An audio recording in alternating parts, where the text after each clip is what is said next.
नमस्कार, आप देख रहे हैं गोरखपुरिया न्यूज चैनल और मैं हूं आपके साथ वैशाली। वैज्ञानिक की पत्नी के हत्या में चौंकाने वाला खुलासा, बेटे ने मां को दी मौत। गोरखपुर में भाभा रिसर्च इंस्टीट्यूट के एक वैज्ञानिक की पत्नी की मौत के मामले में एक चौंकाने वाला खुलासा हुआ है।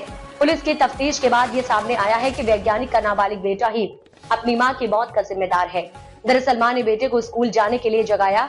इसी बात से नाराज होकर बेटे ने माँ को धक्का दे दिया, जिससे उसके सिर दीवार से टकरा गई और गंभीर चोटें आई हैं। हालांकि बेटे ने मां को अस्पताल नहीं ले जाया और स्कूल चला गया। बाद में मां की खून बहने के कारण मौत हो गई। गोरखपुर के पिपराइच इलाके में रहने वाले वैज्ञानिक राम मिलन का बेटा, जो 11वीं कक्षा में पढ़ाई कर रहा था, ने अपनी मां की हत्या के बाद 5 दिन तक उनके मृत शरीर के साथ घर में ही समय बिताया।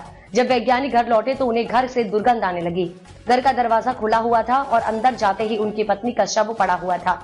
वैज्ञानिक के पूछने पर बेटे ने पहले तो झूठ बोला और कहा कि मां गिरने से मर गई, लेकिन पोस्टमार्टम रिपोर्ट के बाद ये खुलासा हुआ कि मृत शरीर 6 दिन पुराना था। इसके बाद पुलिस ने बेटे से कड़ी पूछताछ की और उसने हत्या की बात स्वीकार कर ली। क्यों हुआ था झगड़ा? यह मामला 3 दिसंबर का है, जब बेटे ने स्कूल जाने से मना कर दिया था। बेटे ने पुलिस को बताया कि सुबह 8:30 बजे जब उसकी मां ने उसे स्कूल जाने के लिए उठाया तो उसने मना कर दिया। मां ने गुस्से में आकर उसे डांटा और दोनों के बीच कहासुनी हो गई। गुस्से में आकर बेटे ने अपनी मां को धक्का दे दिया, जिससे वह गिरकर बेहोश हो गई। बेटे ने यह भी बताया, जब उसने अपनी मां के सिर से खून बहते देखा तो वह डर गया और बिना मां की मदद किए स्कूल चला गया। पुलिस की जांच में खुलासा। राममिला ने बताया कि वह 3 दिसंबर को अपनी पत्नी से फोन पर बात कर रहे थे, लेकिन उनका फोन स्विच ऑफ था। उन्होंने 2 दिन तक फोन किया, लेकिन संपर्क नहीं हो पाया। इसके बाद उन्होंने अपनी बहन को घर भेजा। जब बहन ने दरवाजा खोला तो वह अंदर घुसने से डर गई, क्योंकि घर में कुछ गड़बड़ होने का आभास हुआ। राममिलन 8 दिसंबर को घर पहुंचे और दरवाजा खोला तो पत्नी का शव खून से सना हुआ था। उन्होंने बेटे से पूछा तो उसने झूठी कहानी बनाई और कहा कि वह स्कूल से लौटकर सो गया था और उसने बाद में देखा कि मां जमीन पर पड़ी थी, खून से सना हुआ।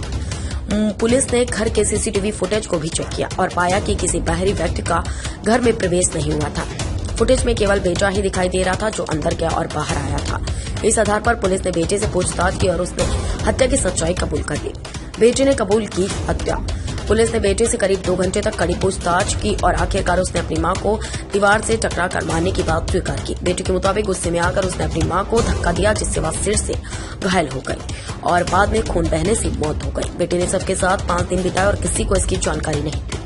मामला दर्ज, पुलिस की कार्रवाई जारी। राममिला ने अपने बेटे के खिलाफ शिकायत दर्ज कराई, जिसके बाद पुलिस ने नाबालिग के खिलाफ अव्यक्त हत्या का मामला दर्ज किया। एसपी नॉर्थ जितेंद्र श्रीवास्तव ने बताया कि इस मामले में जांच जारी है और आरोपी नाबालिग को न्याय दिलाने की प्रक्रिया को तेजी से आगे बढ़ाया जाएगा।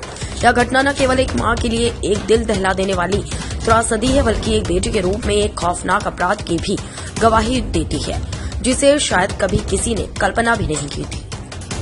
अब तक के लिए इतना ही। बने रहिए गोरखपुरिया न्यूज के साथ। वीडियो को लाइक करें, शेयर करें और चैनल को सब्सक्राइब करना ना भूलें। कोई सुझाव हो तो नीचे कमेंट में जरूर बताएं।